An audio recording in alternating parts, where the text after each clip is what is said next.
G'day, g'day, g'day. Mathematical KM here. Remember, their initials, not a title. Okay, and this is the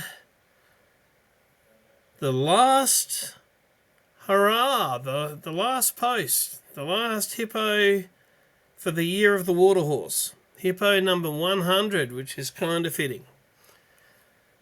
And I'm playing Kelvin Zhang, who I've only played once before when I had the white pieces. Today he's got them. Last time was a win. I'm weighing in at 1440, and young Kelvin, born in 2014, so what's that make him 11? So I've got the wisdom, but he has really got that rating, 1565. So uphill battle, but I got him last time with the white pieces, so we'll see how it goes in this, the last hurrah of the Hippo. On that, it's going to be the Nationalist, English, French and Dutch next year. Comment away. Which English? Probably the Iron English, to be honest. Which French? There are choices. Winower, Classical, Rubinstein. And which Dutch? Leningrad, Classical, Stony Wall. What would you like to see the Mathematical KM throwing out next year? What will next year be the year of? Okay, so moving right along. There's the collection. Let's go into this game, our game. I've got the black pieces, so let's look at it that way.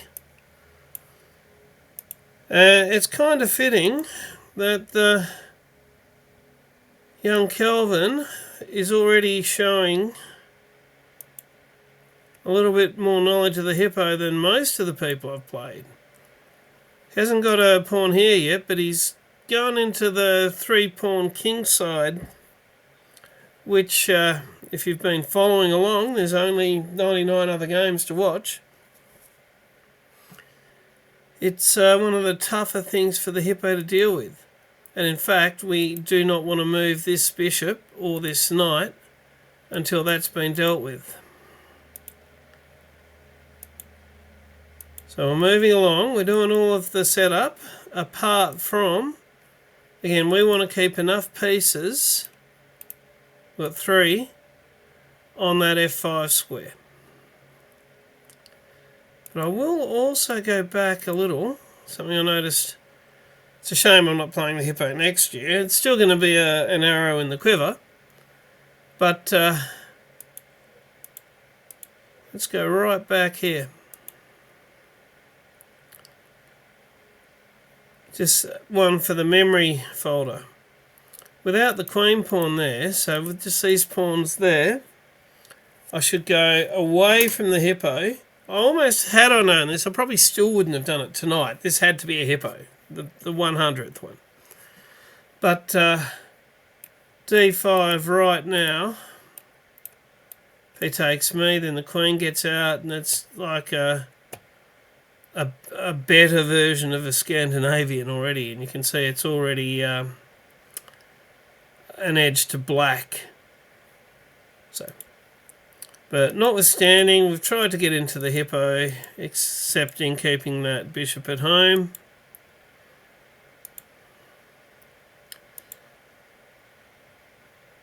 And we're still playing standard Hippo moves there, and now we do have the full 3-pawn kingside centre that we're used to.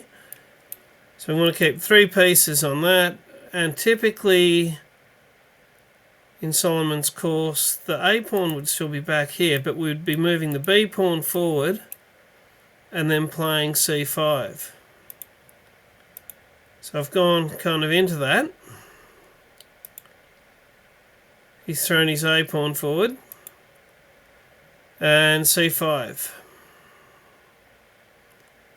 It's funny, not a piece has changed hands, and it's plus 1.6 to white, which is a bit more than usual. And it's, again, this is one of the best setups white can go with against the Hippo. So he takes, I take.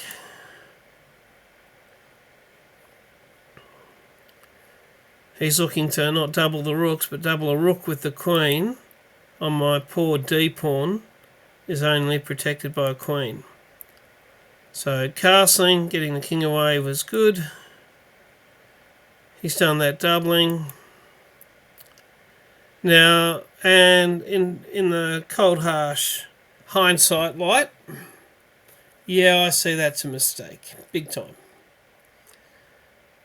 One of the defenders of the king, my Dark Bishop. Just for a knight that I was mildly worried about, but it's not like it could come in. Yep, that's a mistake. I was kind of hoping he wouldn't ruin his pawn structure. I mean, that's good, but if he took with the queen to avoid ruining his pawn structure. So, right, there you go, playing hope chess again. And, you know, stop playing hope chess, because that's just not good. Okay, I'm looking to get that rook over here.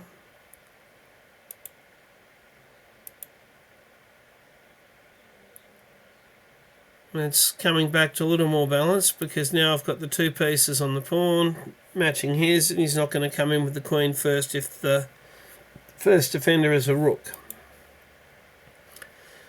Okay, that knight's hanging. It's interesting that they like knight b to c6. And I can kind of see it, because that's still defending the b8 square, and it's keeping this knight near the king.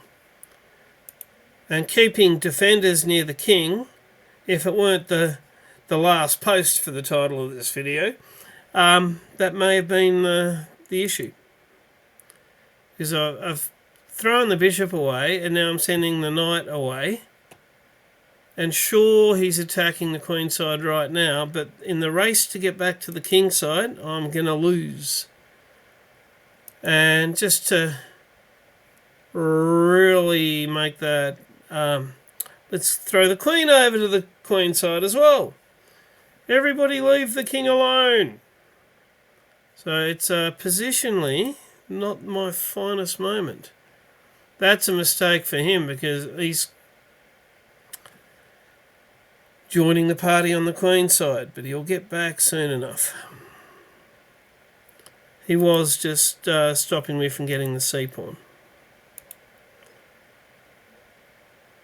It's a miss. d5 was better, which is blowing this up and giving all my pieces a path back over to the king. I can definitely see that for now. I was thinking at the time, and a bit of good misdirection, that's what I'm seeing. What I should be seeing is, how do I get the knight in and the queen across? My bishop's in the way. Let's pretend it's going at the queen. So I'll tell you what, bishop to d2, I would not call it a mistake. Having said that, again, d5 is what I should be playing here to explode this and give everybody pathways back across. So woulda, coulda, shoulda, didn't. Instead,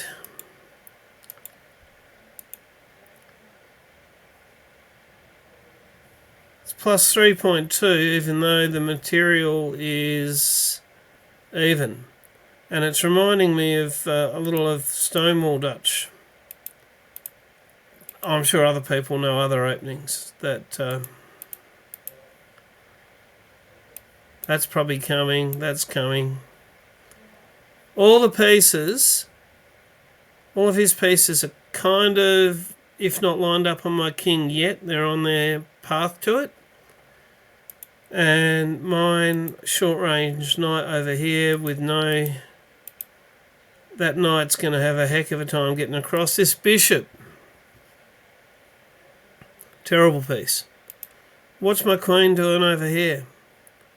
This knight can't move at all, let alone move easily.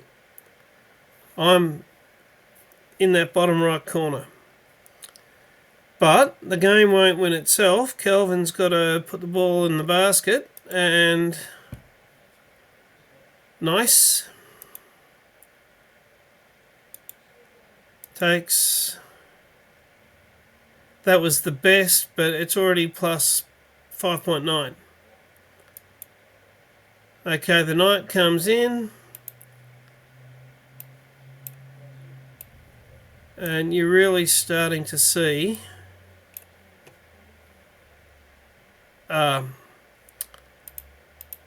and all these guys are just out positioned. So very nicely played by Kelvin. Brought the queen to here, so it's protecting the bishop, and I've now got two pieces other than the king working on the f-pawn. And it was good, but good at the moment is giving me plus 10.7. Plus 10.7 when the material is equal.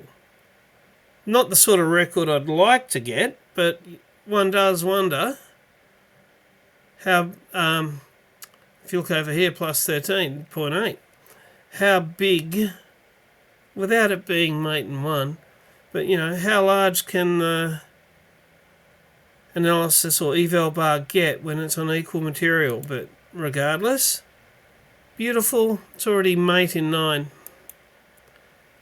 Try to sneak out with the king. And to be honest, it's really not looking good.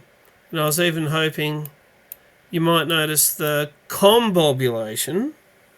The king can't even go after the knight. Check. Forced. And it's mate in 1. Two choices. Do I want to be mated by the queen or mated by the rook? Beautifully done. And let's have a look at the review, and I think it's going to say very nice things about young Kelvin. Ouch. White built a lead and didn't let up. Yeah, I'd say everybody go to the shallow end of the pool. Wasn't really a good idea. And both of these numbers are a lot lower than usual. And yep, the middle game, that's where wasn't the finest, but that's maybe the poor old Hippo knew he was playing the last post. And again, can I ask you like and subscribe, but also for next year, it's going to be the nationalist year, English, French and Dutch, but please put in your comments for what sort of Dutch, what sort of English, what sort of French you would like to see in 2026, the year of the nations. And I will see you then. Bye for now.